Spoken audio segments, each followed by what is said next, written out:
Okay dear students, अब अगर हम आगे फॉरवर्ड चलते हैं ना, तो आपकी एक्सरसाइज आ जाएगी एक्सरसाइज नंबर 2.2। नंबर लाइंस पे मुझे ड्रॉ करना था, वो शायद मैं नहीं भेज सका अभी आपको, लेकिन वो भी मैं इन फ्यूचर भेज देता हूँ। एक क्वेश्चन ये हो जाएगा, टेंशन ना लें आप उसकी। अभी हम जरा करते हैं कि एक्सरसाइज नंबर 2.2, ये प्रॉपर्टीज से रिलेटेड। अच्छा, ये प्रॉपर्टीज क्या कहलाती है? रियल नंबर्स की प्रॉपर्टीज है सारी। याद रखिएगा, रियल नंबर सबसे बड़ा सेट है, बाकी तमाम जितने भी सेट हैं उसके सब सेट है other than complex numbers. Complex number real number से भी बड़ा सेट है, ठीक है जी। वह रियल नंबर्स ये जितने रैशनल इरैशनल नंबर्स होते हैं, फिर रैशनल नंबर्स के अंदर ही सारे आ जाते हैं, ये इंटीजर्स नेचुरल नंबर सब उसी में आ जाते हैं, ठीक है।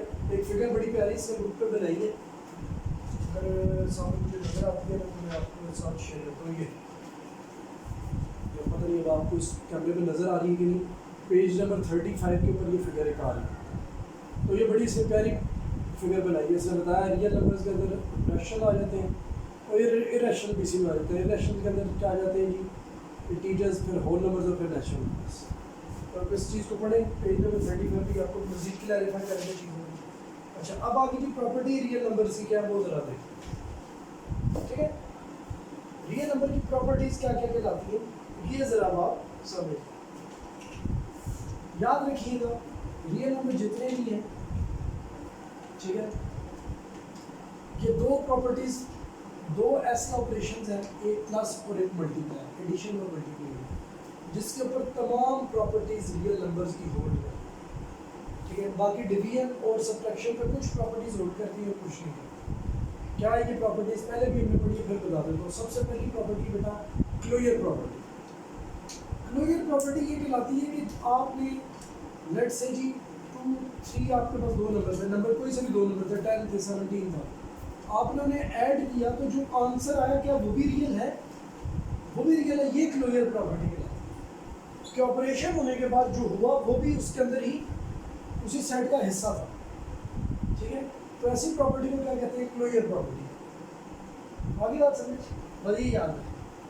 तो रियल नंबर्स में तो क्लोजर प्रॉपर्टी बिल्कुल होगी। एग्जांपल के तौर पर आपको भी कहना चाहिए, आप जी नेचुरल नंबर्स की क्लोजर प्रॉपर्टी चेक करें। नेचुरल नंबर्स की, नेचुरल नंबर की क्या चेक करेगी? क्लोजर प्रॉपर्टी चेक करें ऑन सब्ट्रैक्शन। तो अब ये होल्ड नहीं करेगी। कैसे? देखिए, जब आप 5 - 1 करेंगे तो 4 तो आएगा, लेकिन जब आप 1 - 5 करेंगे, कोई भी दो नंबर ले लें, 7 - 10 कर लें, तो आंसर आएगा -3। क्या -3 नेचुरल नंबर है? नहीं। सो क्लोजर प्रॉपर्टी, क्योंकि रियल नंबर्स है, सबसे बड़ा सेट है, इसके अंदर तो नेगेटिव पॉजिटिव फ्रैक्शंस और terminating non terminating repeating non repeating सब आ जाती है, सबसे बड़ा सेट है ये। तो इसके अंदर क्लोजर प्रॉपर्टी होल्ड करता है। ये एडिशन में भी करता है क्लोजर प्रॉपर्टी होल्ड, और मल्टीप्लिकेशन में भी करता है। मेन ये दोनों आपने देखना। अब आ जाती है बात, अगला पॉइंट आता है कि क्यूमुटेटिव प्रॉपर्टी। क्यूमुटेटिव प्रॉपर्टी क्या कहलाती है? इससे रिलेटेड तुम क्वेश्चन करते भी जाओगे, अभी मैं बताता भी जाऊँगा साथ साथ ऊपर टूटे। क्यूमुटेटिव प्रॉपर्टी होती है, क्यूमुटेटिव प्रॉपर्टी सिर्फ दो नंबर्स के साथ इनहेंस होती है, ठीक है जी। एडिशन और मल्टीप्लिकेशन की प्रॉपर्टी है कि अगर आप इनका ऑर्डर बदले, जैसे देखें 2 + 3 करें, 3 + 2 करें, आंसर दोनों का 5 आएगा। इसी तरीके से 4 × 5 करें और 5 × 4 करें, तो दोनों का आंसर क्या आएगा? 20, ठीक है जी। तो आप जरा देख लें कि ऑर्डर चेंज करने से आप ये देखते हैं कि आप कोई फर्क नहीं पड़ता सोल्यूशन के अंदर। तो this is known as commutative property, ठीक है जी। एडिशन भी होल्ड करता है और मल्टीप्लिकेशन भी क्यूमुटेटिव प्रॉपर्टी को होल्ड करता है। अब आ जाए जी एक्सरसाइज 2.2 पे, identify the property used in the following. तो पहली प्रॉपर्टी ये लिखी है, ये a + b = b + a। तो ये क्या है जी? This is commutative property with respect to addition. फिर उसने जो फिफ्थ लिखा है वो ये लिखा a b = b a। ये क्या है? This is commutative property of with respect to multiplication.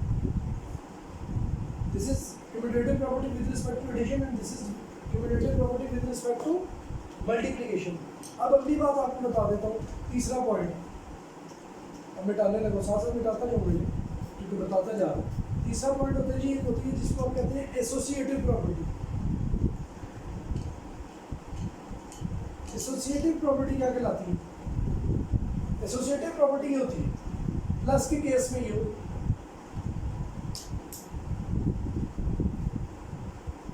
और मल्टीप्लाई के केस में ये। कहने का मकसद ये है कि देखिए 3 + 4 + 5 = 3 + 4 + 5। देखिए दोनों का आंसर 12 ही आएगा करके। 3 मल्टीप्लाई है यानी कि 4 मल्टीप्लाई है 5। आपको पता ही है मल्टीप्लाई जो ब्रैकेट होती है वो मल्टीप्लाई को शो कर रही होती है। दोनों को सॉल्व करें, दोनों का आंसर 60 है। चेक कर लें, 20 मल्टीप्लाई में 3 भी 60 होता है, 12 मल्टीप्लाई में 5 भी 60 होता है। नंबर्स में डिफरेंट भी आप रखें तो ये दोनों एसोसिएटिव प्रॉपर्टी रखते हैं विद रिस्पेक्ट टू एडिशन भी, विद रिस्पेक्ट टू मल्टीप्लिकेशन। तो आपका जो सेकंड पॉइंट है वो यही ये लिखा हुआ सेकंड पॉइंट। तो आप लिखेंगे this is associative property with respect to multiplication. ठीक है जी। अब एसोसिएटिव प्रॉपर्टी के बाद एक अभी हम सिर्फ इक्वालिटी में पढ़ रहे हैं, इनइक्वालिटी की प्रॉपर्टीज हम नहीं पढ़ रहे। इक्वालिटी की प्रॉपर्टीज पढ़ रहे हैं, इसलिए इनइक्वालिटी के लिहाज से फोर्थ पॉइंट और उसके बाद जनाब अभी 9th पॉइंट तो भी वैसी साइड में हो जाता है, इनको बाद में डिस्कस करेंगे। एक और होती है जिसे आप कहते हैं जी एडिटिव आइडेंटिटी, ये भी एक प्रॉपर्टी है। और एक और प्रॉपर्टी जिसे आप कहते हैं एडिटिव इनवर्स। ये दोनों भी देखना बड़ा मजे की। देखिए जी कोई भी नंबर है उसमें आप 0 ऐड करेंगे तो क्या वो अपनी हालत को बदलता नहीं। ये आइडेंटिटी, एडिटिव आइडेंटिटी 0 होता है, और एडिटिव आइडेंटिटी का मतलब ये होता है कि वो नंबर की असल को खोने नहीं देता, ऑपरेशन भी हो जाता है और असल नहीं खोया जाता। तो एडिटिव आइडेंटिटी क्या है? That is 0। एडिटिव इनवर्स क्या होता है? 4 का एडिटिव इनवर्स है -4, -7 का एडिटिव इनवर्स है +7। आंसर क्या आ रहा है?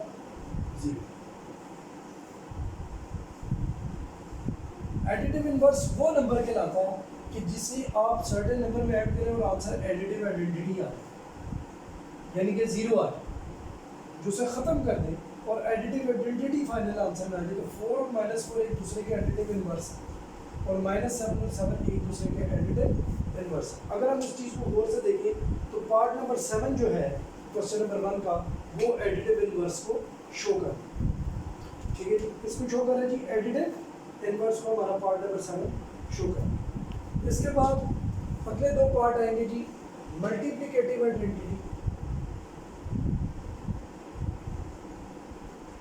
लेकिन यहाँ तक तो हमने तीनों को कंबाइन करके पढ़ लिया था। अब क्योंकि आइडेंटिटी से तो ये अलग डिस्कस होगी। और एक चीज़ होती है जिसे आप कहते हैं मल्टीप्लिकेटिव इनवर्स। अब देखो 4 को अगर मैं 0 से मल्टीप्लाई कर दूंगा तो आंसर 0 आ जाएगा। तो ये मल्टीप्लिकेटिव आइडेंटिटी नहीं है। आइडेंटिटी की प्रॉपर्टी है कि आप एक ऐसे नंबर से मल्टीप्लाई करें कि नंबर अपनी आइडेंटिटी को खोए नहीं, दोबारा वही आंसर आ जाए। मुझे बताएं किससे मल्टीप्लाई करें 4 को तो दोबारा आंसर 4 आ जाता है। 4 1 4। तो 1 जो होती है वो मल्टीप्लिकेटिव आइडेंटिटी होती है।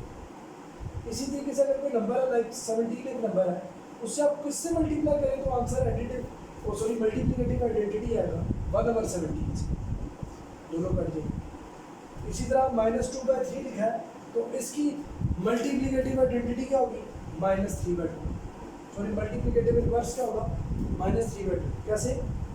नेगेटिव नेगेटिव से कट गया, 2 से कट गया, 3 से कट गया, आंसर क्या आएगा?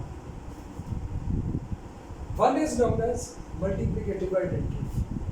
तो क्वेश्चन नंबर जो पार्ट नंबर 3 है वो मल्टीप्लिकेटिव आइडेंटिटी को शो कर रहा है, और पार्ट नंबर जो 8 है वो मल्टीप्लिकेटिव इनवर्स को शो।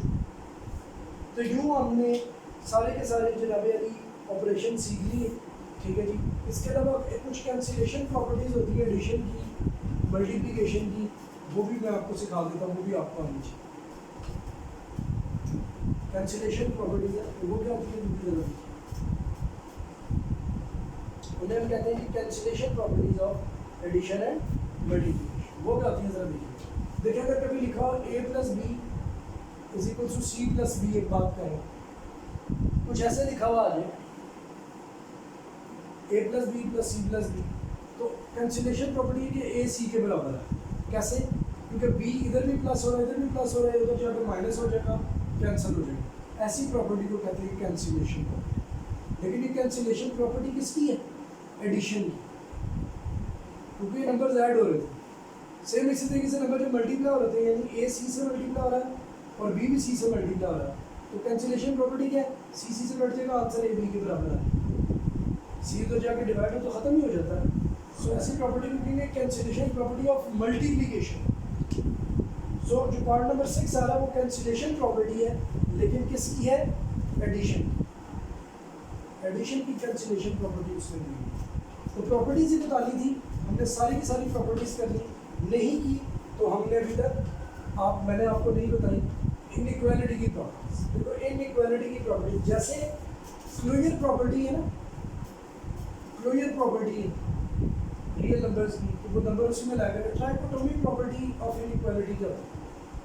ट्राइकोटोमी, ट्राइकोटोमी भी पढ़ते हैं, ट्राइकोटोमी भी लोग पढ़ते हैं, ठीक है जी।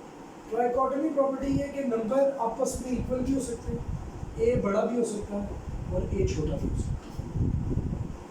देखिए एक नंबर से रिलेटेड यही 3 कंडीशन हो सकती है, या तो वो इक्वल हो सकता है, या वो बड़ा हो सकता है, या वो छोटा हो सकता है।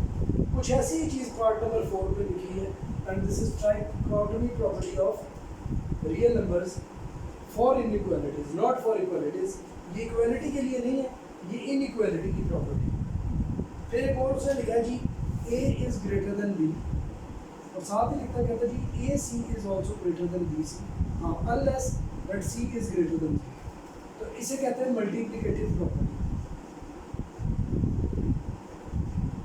मल्टीप्लिकेटिव प्रॉपर्टी ऑफ इनइक्वालिटीज है।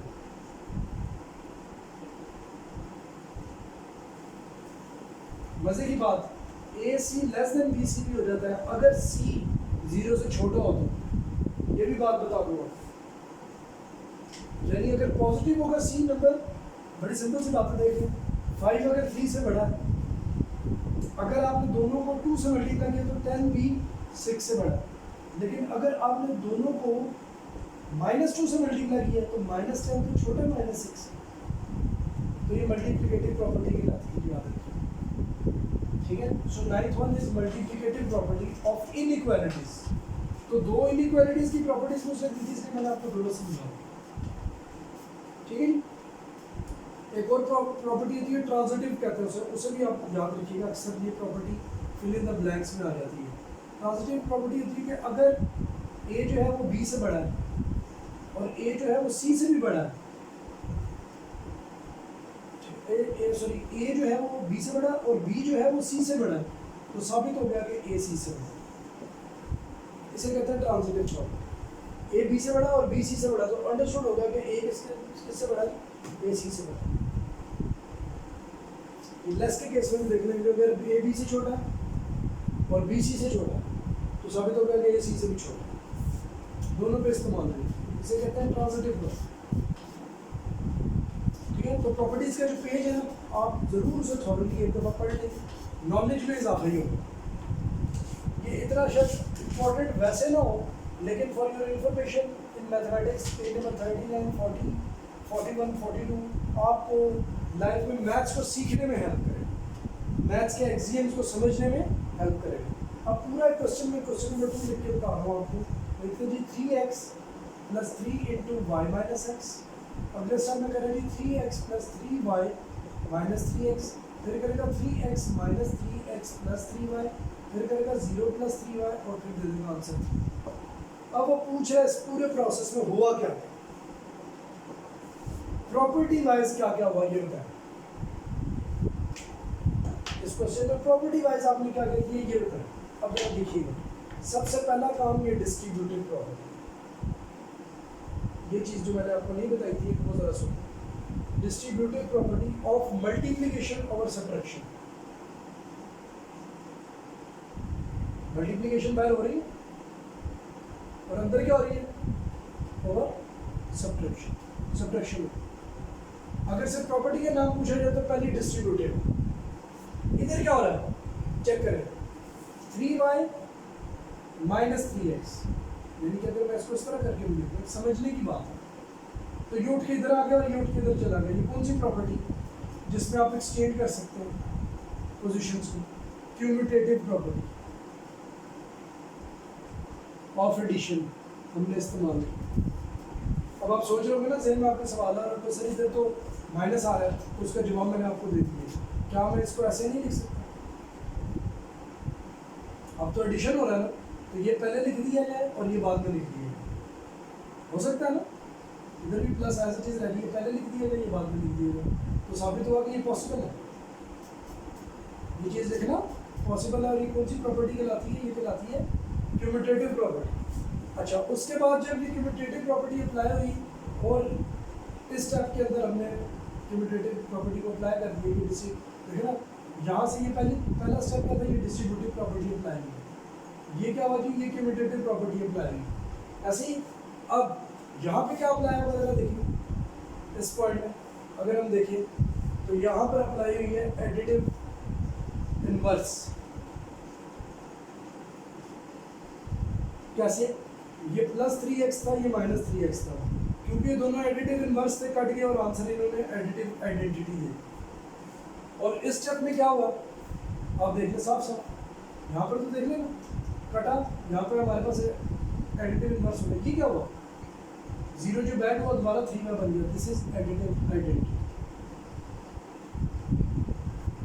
तो आप सोचिए कि कितने स्टेप्स हम कर रहे होते हैं इक्वेशन को सॉल्व कर रहे हैं या सिंप्लीफिकेशन कर रहे हैं। हमें आज तक ये नहीं कहा आप आगे ये भी लिखें, लेकिन मैथ्स इन तमाम प्रॉपर्टीज़ को, इन तमाम एक्सियम्स को क्या कर रहा होता है?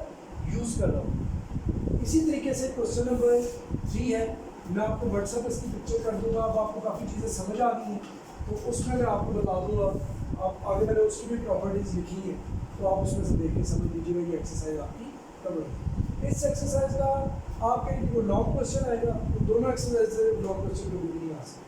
हाँ, शॉर्ट क्वेश्चन के लिहाज से they are important exercise plus MCQs के लिहाज से और फिल इन द ब्लैंक्स वगैरह भी आती है, तो उसके लिहाज से बाकी एक important exercise. Now we shall move towards exercise 2.3, जो आज की हमारी लास्ट एक्सरसाइज है। ठीक है, वरना मैं आपको एक ही एक्सरसाइज कराता, क्योंकि मंडे वाले दिन का लेक्चर मैंने स्किप किया था, मैं गया हुआ था, तो इसलिए मैं ये चाह रहा हूँ कि आज हम कम से कम 2 चैप्टर जरूर कवर करें।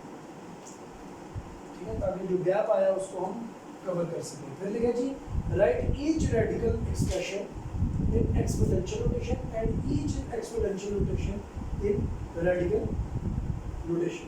डू नॉट सिंप्लीफाई, सिंप्लीफाई नहीं करना। ये रेडिकल सिचुएशन क्या होती है, ये जरा आज समझिए। देखिए, जब हम लिखते हैं ना √16 लिखा है, एक्चुअली ये 16 की पावर 1/2। ये जो अंडर रूट होता है ये एक्चुअली पावर क्या होती है? 1/2। ये बात आपको पहले भी पता है। अच्छा, और जब अगर 16 ही लिखा हो, एक ही नंबर के लिहाज से मैं आपको समझाता हूँ, तो अगर उसके ऊपर यहाँ पर 3 लिखा हो, तो आप इसे क्या पढ़ते हैं? मतलब भूले ना हो तो इसे पढ़ा जाता है क्यूब रूट। जैसे ये स्क्वायर रूट होता है ना, 2 नहीं लिखा जाता। ये अंडरस्टूड होता है, जब ये अंडर रूट डला हुआ है तो उसका मतलब है यहाँ पे 2 ही जाता है। ठीक है, लिख सकते हैं, गलत नहीं है, लेकिन इसका मतलब ही होता है कि ये 1/2। इसका मतलब क्या है? 16 की पावर क्या है? 1/3। इसका मतलब क्या है जी बताएं? 16 की पावर क्या होगी? 1/4। एक्सपोनेंशियल फॉर्म में से 1/2, 1/3, 1/4 पावर कहते हैं, लेकिन रेडिकल की फॉर्म में से क्या कहते हैं? Cube root, fourth root. ये क्या कहलाता है? ये कहलाएगा फिफ्थ रूट। ठीक है, ये 2 कॉम्बिनेशन है, दोनों में कोई फर्क नहीं है, सिर्फ लिखने का फर्क। इसे कहते हैं रेडिकल फॉर्म, इसे कहते हैं एक्सपोनेंशियल फॉर्म, और ये दोनों बिल्कुल एक दूसरे के क्या है जी? बराबर। तो दोनों में कोई फर्क नहीं। तो पहले क्वेश्चन में वो यही कह रहा है कि जो रेडिकल में उसे एक्सपोनेंशियल में लिखते हैं और जो एक्सपोनेंशियल में उसे रेडिकल में लिखते हैं, और सॉल्व मत करना, सॉल्व नहीं करना, सिंप्लीफाई नहीं करना। Okay, let's do it. Question number 1, part number 1, cube root of -64। Solve करने को उसने कहा नहीं, इसलिए -64 की पावर क्या आ जाएगी? 1/3। सेकेंड पार्ट क्या लिखता है जी? 2 की पावर 3/5। सॉल्व करना नहीं, उसने कहा था 2 की पावर 3 लिखे और बाहर 1/5 लिखे। इंडेक्स का रूल है, 3/5 अगर लिखा है तो क्या मैं से 3 मल्टीप्लाई बाय 1/5 नहीं लिख सकता? फ़ायदा क्या हो जाएगा, ये फिफ्थ रूट हो जाएगा 2 की पावर 3। सॉल्व नहीं करना क्योंकि 2 की पावर 3 8 होता है, लेकिन सॉल्व नहीं करना। फिर लिखा है जी 7 के ऊपर उसने लिखा है जी -7 के ऊपर 1/। अब देखिए -7 पे 1/3 लिखा है तो माइनस बाय है। आगे बात समझ, होल छोड़ उसने कुछ भी नहीं था डाला, इसलिए मैंने माइनस को उठा के बाय कर। फोर्थ पार्ट, फिर y की पावर है जी -2 है, वही बात है y की पावर -2 और बाय हो जाएगा 1/। तो वैसे मैं से ये लिख सकता हूँ अगर मैं चाहूँ, क्योंकि उसे सॉल्व करने को नहीं कहा, सो मैं कोई भी पगा अपनी तरफ से नहीं करूँगा। जो एक्सपोनेंशियल में थे उन्हें रेडिकल में लिख दिए, जो रेडिकल में थे वो एक्सपोनेंशियल में लिख दिया, अब आंसर भी दे दिया। देखते हैं खुद हमें मना करके खुद कोई उल्टा सीधा काम तो नहीं किया ऐसा, मैंने अल्हम्दुलिल्लाह ऐसा कोई उल्टा सीधा काम नहीं किया, सब इसी तरीके से समझ। फिर वो कहता है जी कि कुछ अभी क्वेश्चन है तो उनके बारे में कहता है जी ट्रू और फॉल्स हो। छोटी छोटी 2 एक्सरसाइज है, अच्छे का वीडियो परफॉर्म। अगर मेरे पास टाइम बचा आज तो हो सकता है मैं 2.4 भी आपको करवा। बहरहाल अभी देखते हैं, ट्रू फॉल्स ज़रा देख लेते हैं। कह रहे जी 5 की पावर अगर 1/5 हो तो क्या वो √5 होती है? गलत, फॉल्स। कैसे? 5 की पावर 1/5 का तो मतलब फिफ्थ रूट है, ये तो स्क्वायर रूट बना हुआ, पहला फॉल्स। अगला पार्ट क्या लिखा है, कहता है जी 2 की पावर जो 2/3 होती है एक्चुअली वो 4 की पावर क्यूब रूट होती है, बिल्कुल ट्रू है। देखो करके कैसे मैं बता रहा हूँ, देखो 2 की पावर 2 लिखो और 1/3 बाहर करो तो क्या बन जाएगा, क्यूब रूट ऑफ 2 की पावर 2 का 2 की पावर 2 क्या होता है, 4 नहीं होता, सॉल्व, यानी कि बिल्कुल ट्रू। ये बात बिल्कुल। अगली बात कह रहे जी कि जो √49 होता है वही √7 होता है, गलत, पॉसिबल ही नहीं है। √7 तो 7 होता है भाई, कैसे? देखो √7 49 का क्या मतलब है, √49 तो एग्जैक्ट 7 होता है, कैसे देखें? √49 मिल जाता है 7 × 7 यानी कि 7 का स्क्वायर, ऐसे ही 7 का स्क्वायर बन जाता है, और जब 7 का स्क्वायर बनता है तो स्क्वायर रूट से मिल जाता है, आंसर 7। Next is false.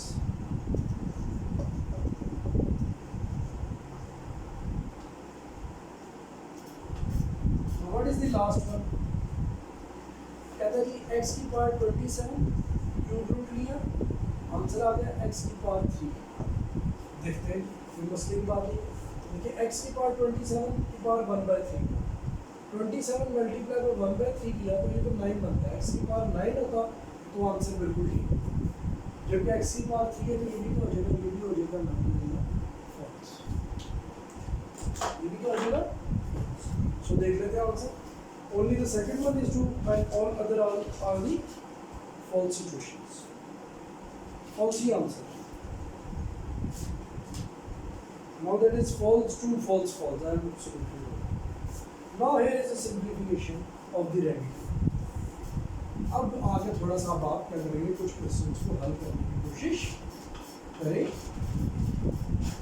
तो याद रखिएगा क्यूब रूट वगैरह भी जब भी निकाले ना तो मैं आपको सिंपल टेक्निक देता हूँ कि प्राइम फैक्टर्स जो नंबर के कभी भी गलत, they will help you all the time. सबसे पहला क्वेश्चन लिखता है कि वो आपने निकाला क्यूब रूट ऑफ -120, साबित हो गया कि ये -125 की पावर 1 है। अब 125 के फैक्टर्स में निकाल, तो 2 तो इसका फैक्टर इसलिए नहीं हो सकता, ये ऑड नंबर है। 3 इसलिए नहीं हो सकता कि डिजिट्स को ऐड करने से 8 बनता है। तो 5 हो सकता है क्योंकि 5 की हिंट भी है कि लास्ट में 5 और 0 आते हैं। तो 25, फिर 5 से करेंगे 5, फिर 5 से करेंगे 9। तो I can write 5 × 5 × 5। Next word I can write, मैं क्या लिख सकता हूँ यहाँ, ज़रा एक बड़ी ना इंटरेस्टिंग बात है जो आपको समझाऊंगा, जो वैसे बाकी स्टूडेंट्स को शायद समझ आए या ना आए, ठीक है, लेकिन इसको समझना जरूरी। मुझे बताओ अगर मैं इसको ये भी लिख लूँ तो कोई फ़र्क पड़ता है? बड़ी इंटरेस्टिंग और बड़े मजे की बात मैंने आपके साथ शेयर की। देखो माइनस माइनस क्या हो जाता है प्लस, दोबारा प्लस हो गया, ठीक है ना। माइनस है टोटल, माइनस माइनस माइनस, तीनों को माइनस रखने का मकसद ये होगा कि इन तीनों के ऊपर क्यूब बनती है, और फायदा ये होगा कि ये 3 से अगर कट जाए तो आंसर आ जाएगा। अभी बात समझ, अभी तो बहुत अच्छी, ठीक है, मैं कर सकता हूँ सिचुएशन के मुताबिक मैंने ध्यान लिया खुद। आगे सेकंड पार्ट लिखता है जी 4th रूट ऑफ 32, करते हैं कोशिश 4th रूट ऑफ 32 को निकालने की। देखिए 32 के फैक्टर्स बना, पहला फैक्टर है 2, फिर है जी 2, फिर है 2, फिर है 2 और फिर है 2, यानी ये तो 5 होगा, यानी 2 × 2 × 2 × 2 × 2 पावर 1 का। अच्छा, रिमूव करने के लिए ज़रूरी होता है बेटा कि देखिए जो पावर है ना उनके साथ ही आप कॉम्बिनेशन में लिखें। ऐसे अगर मैं लिख लूँ तो कोई गलत बात है। अब इंडेक्स का रूल है, there are some rules of index, क्या कि पावर्स अगर नंबर्स क्या हो रहे हैं मल्टीप्लाई, ऐड नहीं ना सब्ट्रैक्ट, डिवाइड और मल्टीप्लाई के केस में ये एक रूल है इंडेक्स का, एक्सपोनेंट्स का, कि ये पावर्स अलग-अलग लिखी जा सकती। फायदा ये होता है कि दोनों कट जाएंगे, इधर 2 आ जाएगा और ये क्या आ जाएगा, ये 4th रूट ऑफ 2। आंसर आएगा 2 4th रूट ऑफ 2। आगे बात समझ, यानी कि आप इसको सॉल्व करेंगे 2 एंड 4th रूट ऑफ, बिल्कुल आई एम एब्सोल्युटली ऐसे।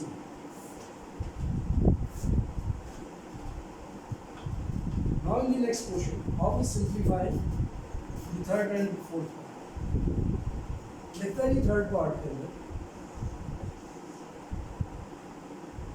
आखिर में मैं कुछ ना आपको आज रूल्स ऑफ इंडेक्स जो है वो है तो क्लास 7 का काम है, लेकिन मैं आपसे शेयर करूँ 9 रूल्स हैं, बड़ा हेल्प करेंगे आपको इंडेक्स को पढ़ने में, रिवीजन भी हो जाएगी, पहले आप करते रहे और आसान भी हो जाएगा। अब ज़रा देखिए इसको हल करते हैं। सबसे पहली बात तो ये है कि जब डिवाइड हो रहा हो तो दोनों के ऊपर क्या हो जाएगा जी, अलग-अलग रेडिकल लिखा जा सकता। अब नीचे जो सिचुएशन है उसको अगर हम बैलेंस करते हैं तो ये 32 की पावर क्या हो जाएगी 1/5 लिखा जा सकता है। 32 के भी फैक्टर्स हमने पहले बनाए थे, याद है पिछले क्वेश्चन में। ये कोई मेरे को इतने पैसे से नहीं लग रहे, मैं इसलिए फिर दोबारा से बना 2 × 2 × 2 × 2 × 2। अब अकॉर्डिंग टू दिस 1/5 ये भी 5 है तो 2 की पावर 5 लिखी जा सकती है। ऊपर 5th root of 3 as it is मौजूद रहेगा, नीचे 2 की पावर 5 1/5 हो जाएगा, ये दोनों कट जाएंगे। क्या होगा नेक्स्ट, 3 की पावर मतलब 5th रूट ऑफ 3 कायम रहेगा और नीचे क्या आ जाएगा, सॉल्व हो गया, पावर 1 आ तो नीचे रेडिकल लेंगे।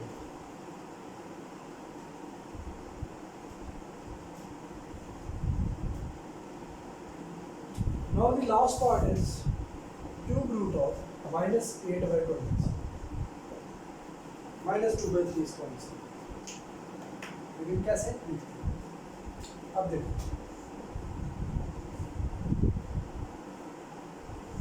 फैक्टराइज नहीं करा, ये 3 × 3 × 3 बनता है 27 में, ये -2 × -2 × -2 बनता है, दोनों की पावर 1/3 अलग-अलग कर दो, -2 की पावर 3 फिर ऊपर आगे 1/3 और 3 की पावर 3 और ऊपर आगे 1/3 अलग-अलग।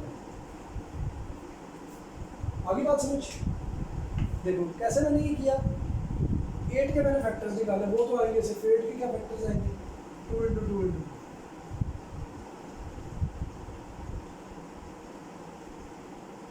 ठीक है, अगर मैं ये भी कर लूँ तो देख लो तब भी -8 ही आएगा, कैसे माइनस माइनस प्लस हो जाएगा। फायदा ये होगा कि -2 पूरा का पूरा क्यूब हो जाएगा, तो सिचुएशन हल होने के काबिल हो जाएगी। माइनस को अकेला नहीं छोड़ेंगे बल्कि हमने उसको भी एक किस्म का हल किया, तो आंसर आ गया -2। वैसे तो जो 7 एक्सियम्स हैं वो इसने आपके इधर बिल्कुल नीचे लिखे हुए हैं लॉज ऑफ एक्सपोनेंट्स के अंदर, ठीक है, पेज नंबर 45 पे। इन्हीं को पढ़ लें अगर समझ आती है, इन्हीं को पढ़ लें, यही काफ़ी। ये पेज नंबर 45 में एक्सरसाइज 2.3 के एंड पर उन्होंने लॉज ऑफ एक्सपोनेंट्स और इंडिसेस दिए हैं, बिल्कुल यही 7 है, इन्हीं को आपने गौर करना है, यही अप्लाई होंगे अपनी नेक्स्ट एक्सरसाइज। हो सका तो मैं अभी आपको 2.4 सेंड कर दूँगा, ये तो आज के लिए इतनी काफ़ी है, इसको ग्रिप करें। नेक्स्ट लेक्चर में 2.5 2.4 ये नीचे बंदा कंप्लीट कर लें, 2.56 से और फिर खत्म हो जाएगा चैप्टर। तो मेरा टारगेट है कम से कम 3 चैप्टर तो हम करें, इससे पहले पहले देखें क्या बनता है। अल्लाह की बरकत देते हैं। Thank you so much students, अल्लाह हाफ़िज़।